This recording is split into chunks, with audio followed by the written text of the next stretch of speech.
السلام علیکم ورحمۃ اللہ وبرکاتہ. الحمد للہ الذي هدانا لهذا وما كنا لنهتدي لولا أن هدانا الله وأشهد أن لا إله إلا الله وحده لا شريك له وأشهد أن محمدا عبده ورسوله.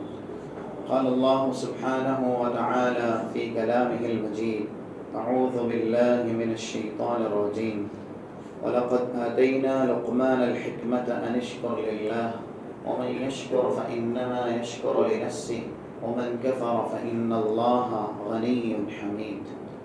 رب العالمین کے فضل و کرم سے آج کی تراویح میں مختلف صورتیں تلاوت کی گئی.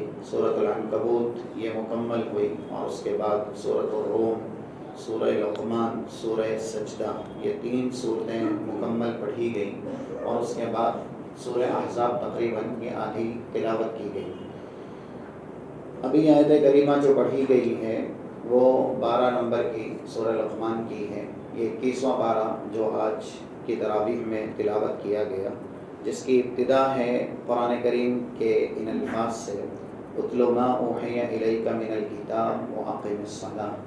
اے نبی صلی اللہ علیہ وسلم، جو وحی ہم نے آپ کی طرف کی ہے آپ اس کی تلاوت کیجیے. یعنی اللہ رسول کو کہہ رہا ہے کہ قرآن کریم کی جو وحی آپ کی طرف کی جا رہی ہے آپ اس کی تلاوت کیجیے. ایک حدیث میں اللہ کے نبی صلی اللہ علیہ وسلم نے حضرت ابو ذر کو یہ وصیت کی، جیسا کہ 555 نمبر کی حدیث سلسلہ صحیحہ میں ہے، اور اس کے الفاظ یہ ہیں: علیک بتلاوت القرآن فإنہ ذکر لک فی الارض وروح لک فی السماء. ابو ذر، قرآن کی تلاوت اپنے لیے آپ لازم کر لیں. یہ زمین میں آپ کا تذکرہ ہے اور ایسے ہی آسمان میں آپ کے لیے ہمیشہ زندہ جاوید رہنے کا سبب ہے. یعنی اشارہ ہے جنت الفردوس یا جنت میں داخلہ اسی سے ہی آپ کو ملے گا.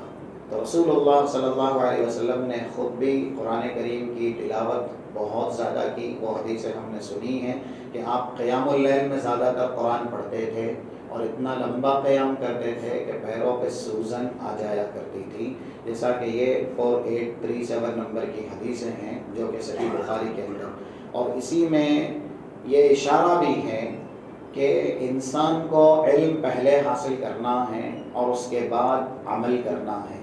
اتل ما اوحی الیک من الکتاب، تلاوت کا تعلق انسان کے علم سے، پڑھنا اور پڑھ کر کے پھر سمجھنا.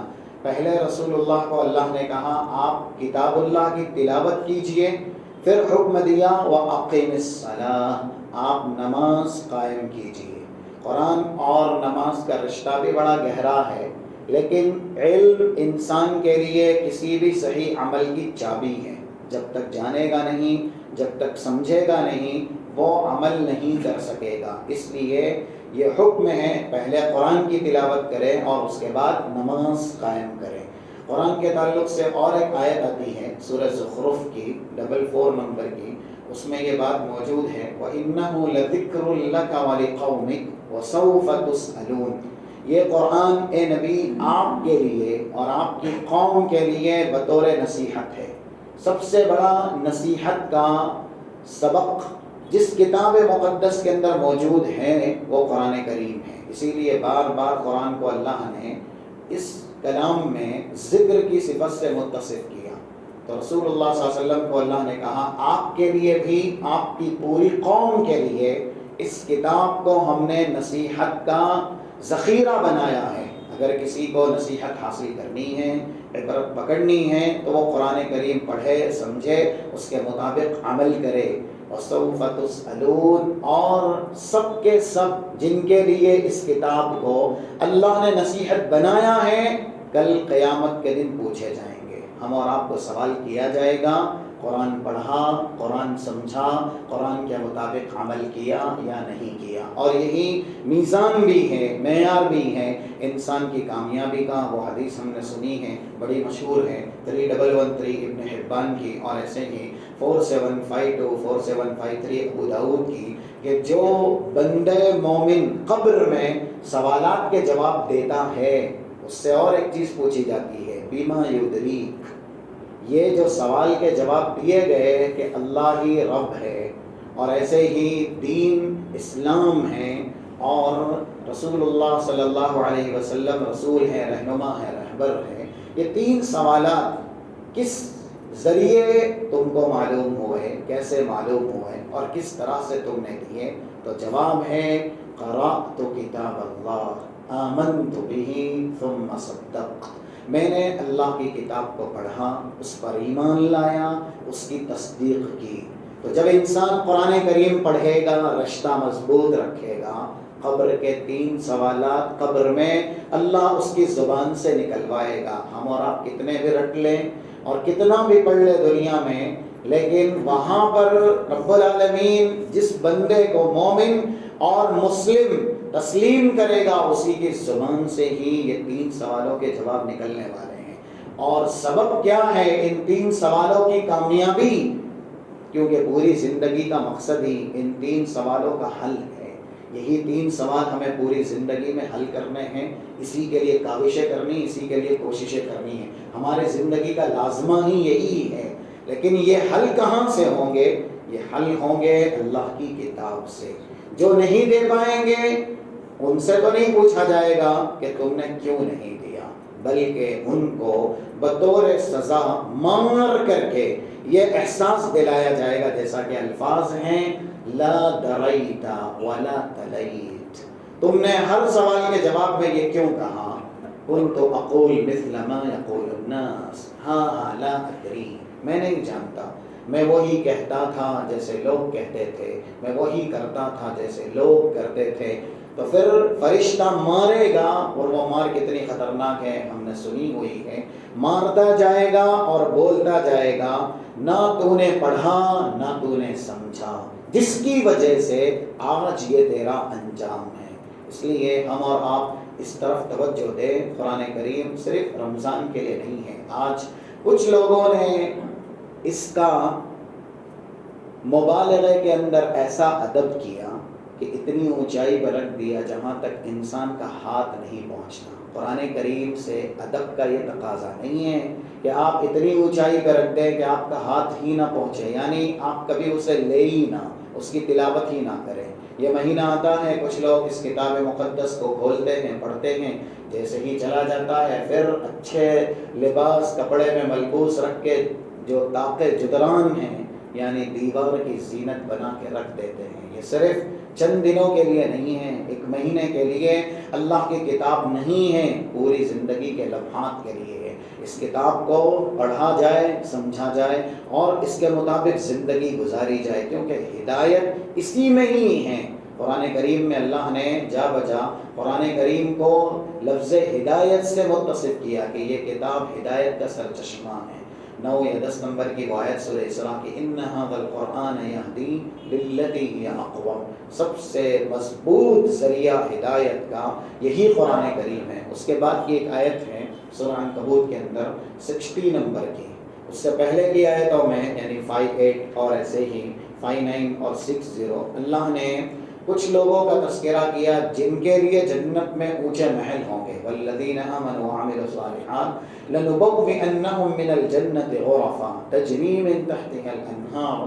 اللہ کہتا ہے ایمان لائے، عمل صالح کیے تو ہم جنت میں اونچے اونچے محل ایسوں کے لیے بنائیں گے جس میں وہ لوگ عیش و عشرت سے سکونت پذیر ہوں گے.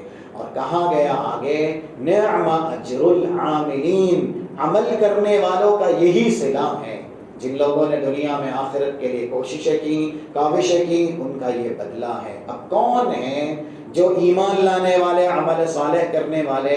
کون سا ایمان اور ایسے ہی کون سا عمل صالح؟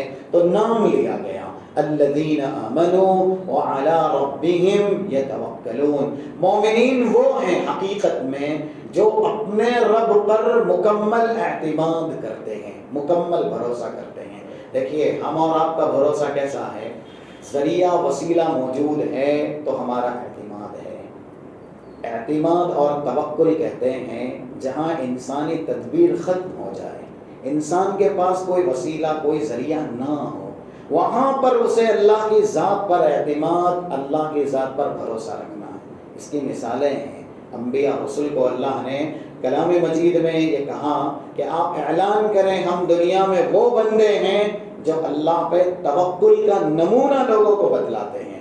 سورہ ابراہیم کی آیات ہیں 12 اور 13 نمبر کی، وَمَا لَنَا أَلَّا نَتَوَكَّلَ عَلَى اللَّهِ، ہم جب ایسے نرغے میں پھنستے ہیں جہاں پر انسانی طاقت جواب دے دیتی ہے کہ اب انسان اس کے آگے کچھ نہیں کر سکتا، تو پھر وہاں سے اللہ پر اعتماد، اللہ پر توکل شروع ہوتا ہے۔ حضرت یونس مچھلی کے پیٹ میں گئے، ان کا اللہ پر توکل تھا، اسی لیے اس ذات کو پکارا کہ وہ ذات یہاں سے بھی نکال سکتی ہے، جبکہ انسانی طاقت انسانی تدبیر وہاں ختم ہو چکی تھی۔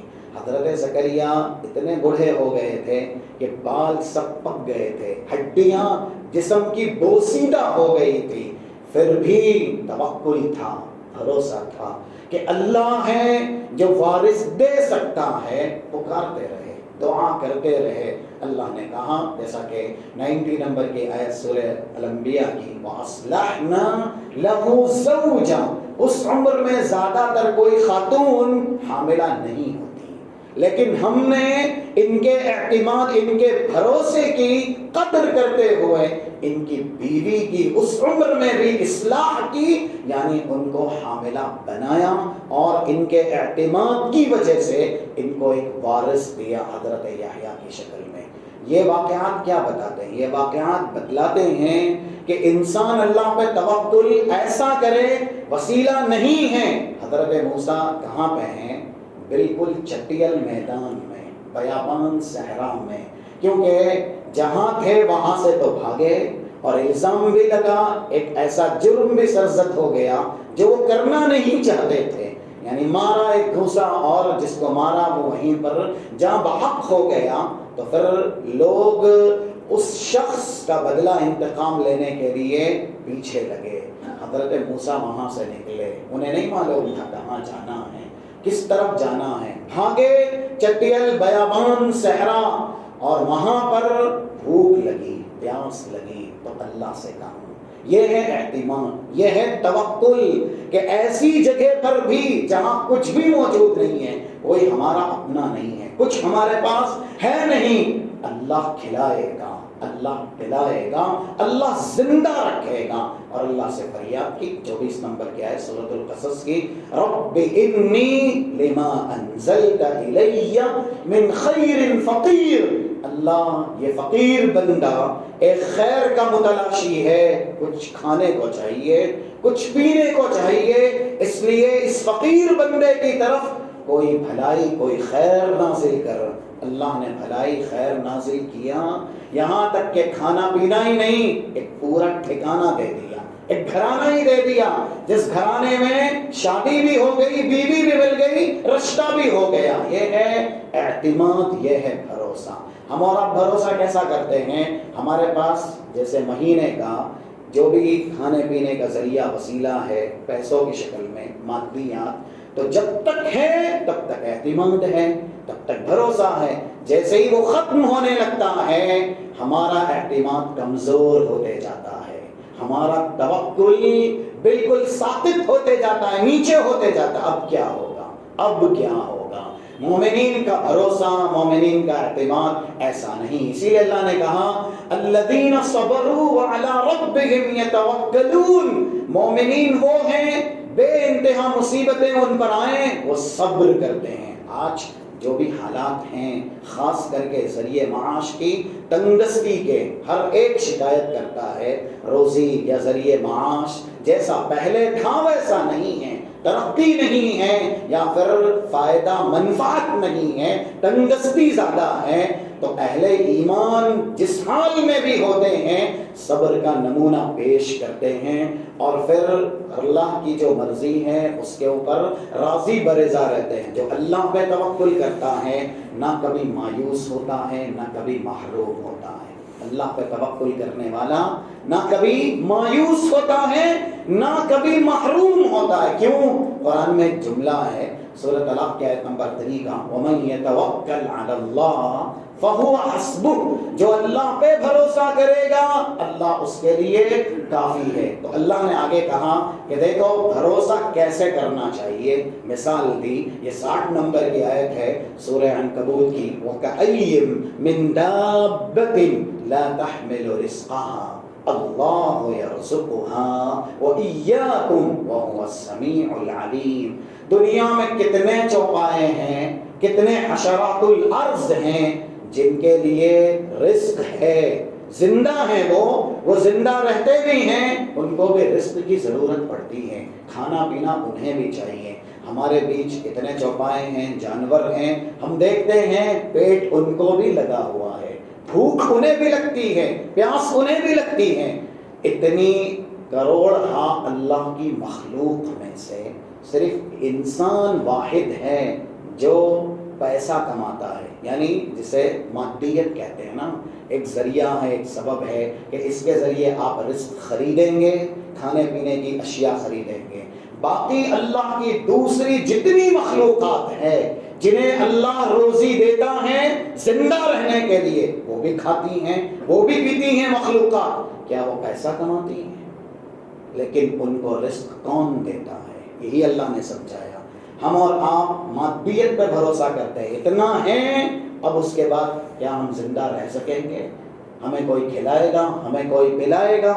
اگر اللہ پر ہمارا توکل ہے، ہمارا بھروسہ ہے، تو حدیث میں مثالیں ہیں۔ پہلی بات یہ آیت کہ انسان صرف مادیت پر اعتماد کرتا ہے، جبکہ وہ معقول عقل دیا گیا ہے، اس کو اللہ پہ اور زیادہ اعتماد کرنا چاہیے۔ دیگر جتنی مخلوقات جسے اللہ نے دنیا میں پیدا کیا ہم گن بھی نہیں سکتے، چھوٹی چھوٹی کیڑی یا ایسے ہی حشرات الارض، کیڑے مکوڑے، یہ بھی رزق کے لیے جستجو کرتے ہیں، اور اللہ کہتا ہے زمین کے ہر چوپائے کی رزق کی ذمہ داری ہماری ہے۔ لا تحمل رزقها، وہ روزی خود سے نہیں حاصل کرتے، اللہ یرزقها، اللہ انہیں بھی روزی دیتا ہے، اللہ تمہیں بھی روزی دیتا ہے۔ سمندر، اس کے اندر تاریکی ہے، ایسی ایسی مچھلیاں ہیں جو ایک وقت کا کئی ٹن کھاتی ہیں، کئی ٹن سمندر کے اندر ہے، بے زبان ہیں، آواز دے نہیں سکتی، صدا اور ندا لگا نہیں سکتی، ان کو ایک وقت کا کئی ٹن کھانا کون فراہم کرتا ہے؟ زندہ تو انہیں بھی رہنا ہے۔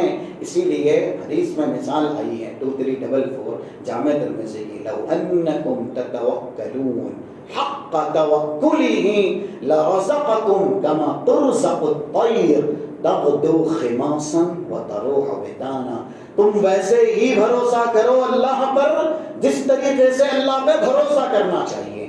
فار ایگزامپل، ہمارا پاسٹ جو ماضی تھا وہ ماشاءاللہ بہت سنہرا تھا، بہت تابناک تھا، بہت اچھا تھا، کنڈیشن ہماری بہت مضبوط تھی، لیکن کس نے دیا تھا؟ تب ماضی میں، پاسٹ میں ہم کو نوازا کس نے تھا؟ ہماری کنڈیشن جو مضبوط تھی کس کی وجہ سے تھی؟ قرآن کریم کی ایک آیت ہے جو سورہ فرقان کی آیت نمبر 5 ہے، وَتَوَكَّلْ عَلَى الْحَيِّ الَّذِي لَا يَمُوتُ، آپ ایسی ذات پہ توکل کریں جو ابد الآباد رہنے والی ہے، ہمیشہ زندہ رہنے والی۔ اللہ نے یہاں پر اپنا نام رب کا ذکر نہیں کیا، ایک صفت استعمال کی، اور یہ صفت ہمیں سمجھنی چاہیے، وَتَوَكَّلْ عَلَى الْحَيِّ الَّذِي لَا يَمُوتُ، آپ اس حی رب پہ توکل کیجئے جو کبھی موت نہیں، جس کو موت نہیں آنے والی، جو ہمیشہ زندہ ہے۔ تو جب ہمارا ماضی اچھا تھا اور ہم کو ماضی کے اندر بہت زیادہ نعمتیں فراہم بھی ہوئی تو اسی رب نے دی تھی، اب ہم جو نعمتیں استعمال کر رہے ہیں یہ بھی اللہ دے رہا ہے، اور اللہ نے اپنے بارے میں یہ کہا کہ وہ زندہ تھا، وہ زندہ ہے، وہ زندہ رہنے والا ہے۔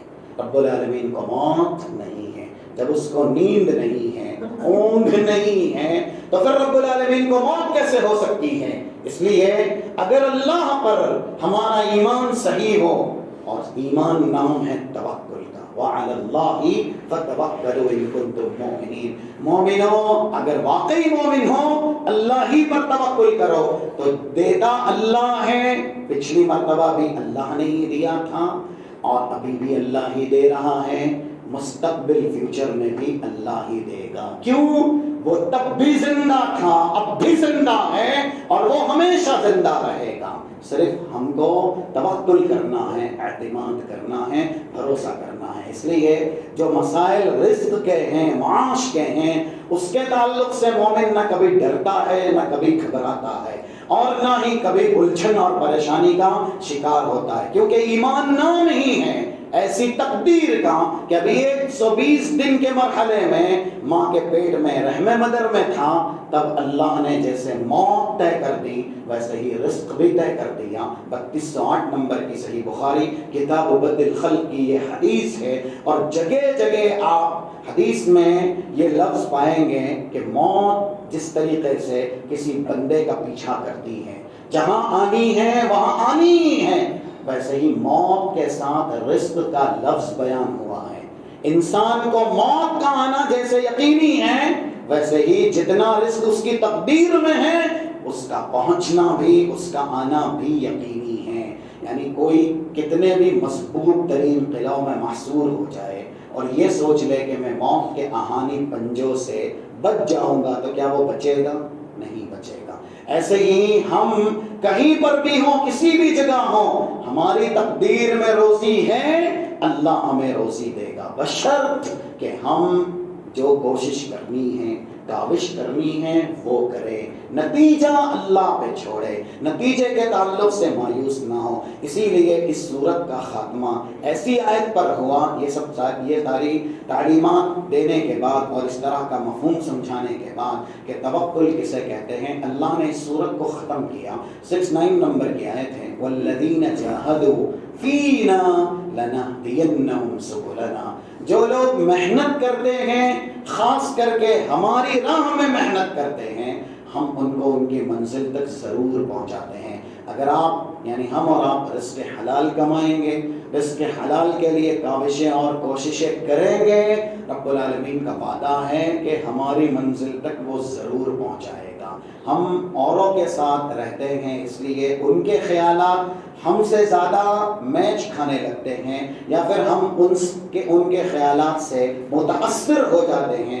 ان کا پورا ایمان، پورا دار و مدار مادیت پر ہے، دنیا پر ہے۔ وہ کہاں مانتے ہیں اللہ وحدہ لا شریک کو، اس لیے وہ اسباب پر ایمان رکھتے ہیں، لیکن ہم اور آپ مسبب الاسباب پر ایمان رکھتے ہیں۔ جو اسباب دیتا ہے، جو اسباب بناتا ہے، جو اسباب پیدا کرتا ہے، ہمارا ایمان اس پہ ہے۔ اس لیے اوروں کے کردار سے ہمارا کردار الگ ہونا چاہیے۔ محنتیں کرنی ہیں، آپ جگہ پہ بیٹھ کر کے یا ایسے ہی منہ کو کھول کر کے یہ چاہیں کہ لقمہ آپ کے منہ میں چلا جائے، نہیں، ہاتھ ہلانا پڑتا ہے، اٹھانا پڑتا ہے، منہ میں ڈالنا پڑتا ہے۔ کھانے کے لیے بھی انسان کو محنت کرنی ہے، ایسے ہی رزق کے حصول کے لیے بھی قد و کاوش کرنی ہے، کوششیں کرنی ہیں، لیکن کوششوں کے بعد نتیجہ اللہ پہ چھوڑے۔ آپ نے صحیح کوشش کی ہے، رب العالمین کوشش کا صلہ اور بدلہ آپ کو دے گا، یہ اللہ کا وعدہ ہے۔ والذین جاہدوا فینا لنہدینہم سبلنا، جو لوگ ہماری راہ میں کوششیں کرتے ہیں ہم انہیں ضرور ان کی منزل تک پہنچاتے ہیں، کیونکہ احسان کرنے والوں کے ساتھ ہمیشہ اللہ کی نصرت ہے، اللہ کی مدد ہے۔ وَإِنَّ اللَّهَ لَمَعَ الْمُحْسِنِينَ، یہاں پر وہ حدیث بھی اس ماہ مبارک کے تعلق سے ہم اور آپ سن لیں تاکہ بہتر ہو جائے کہ جو کوشش کرتے ہیں اللہ ان کی کوشش کا ثمرہ انہیں دیتا ہے۔ دیکھیے دنیا میں پیدا کیے گئے سب سے بڑی کوشش ہمیں کرنی ہے جنت پانے کے لیے اور دوزخ سے بچنے کے لیے. اگر اس کے لیے کوششیں کریں گے تو اللہ کا وعدہ ہے کہ ہم منزل تک پہنچائیں گے، کیونکہ کوشش کرنے والا محسن ہوتا ہے اور احسان کرنے والے کے احسان کو اللہ کبھی ضائع نہیں کرتا. محسنین کے ساتھ ہمیشہ اللہ کی اعانت، اللہ کی مدد ہوتی ہے. رسول اللہ صلی اللہ علیہ وسلم کا ایک فرمان ہے، 2601 جامع ترمذی کی حدیث ہے، دنیا میں جنت اور دوزخ کی کوشش کرنے والوں کی مثال آپ نے بیان کی ہے کہ جن کی تڑپ ہوتی ہے، چاہت ہوتی ہے، خواہش ہوتی ہے کہ وہ جنت میں جائیں، وہ دوزخ سے آزاد کیے جائیں، وہ کیسے ہوتے ہیں. ما رأيت مثل الجنة نام طالبها ولا مثل النار نام هاربها. رسول اللہ کہہ رہے ہیں میں نے تو دنیا میں جسے جنت میں جانا ہے، دوزخ سے بچنا ہے، اسے آرام کرتے ہوئے، سوتے ہوئے نہیں پایا کہ وہ غفلت کی چادر زیب تن کر لے یا پھر امیدیں لگائے رکھے اللہ معاف کرنے والا ہے، عمل نہ کرے، کوشش نہ کرے. ایسے شخص کو جنت حاصل کرنے یا دوزخ سے بچنے والا نہیں پایا.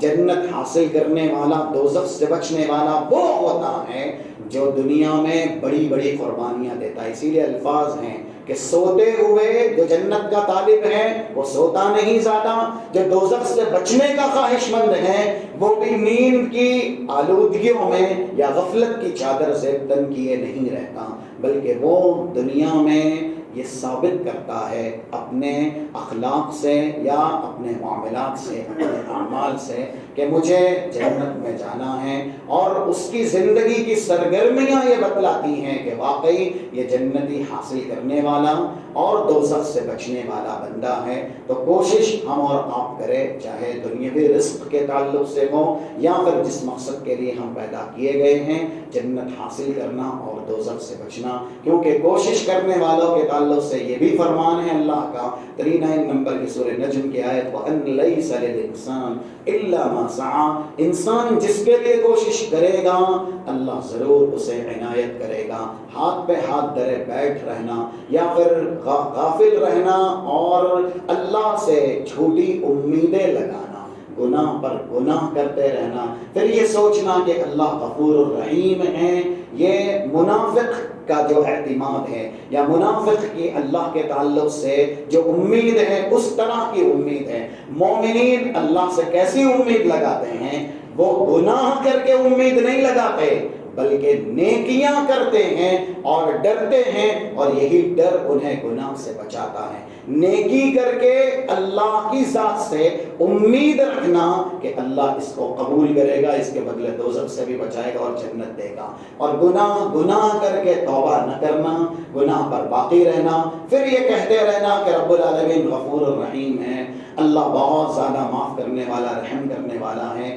یہ امید منافقین کی ہے، اہل ایمان کی یہ علامت نہیں ہے. اس لیے ہم یہ جو سبق ہے زندگی کے اندر نافذ کریں. رب العالمین ہمیں قرآن اور حدیث کی باتیں سننے، سمجھنے، عمل کرنے، حسب استطاعت دوسروں تک پہنچانے کی توفیق عنایت فرمائے. اللهم اجعلنا ممن الذين يستمعون القول فيتبعون احسنه اولئك الذين هداهم الله واولئك هم اولو الالباب. وصلى الله على نبينا محمد وعلى اله وصحبه اجمعين. السلام عليكم ورحمة الله وبركاته.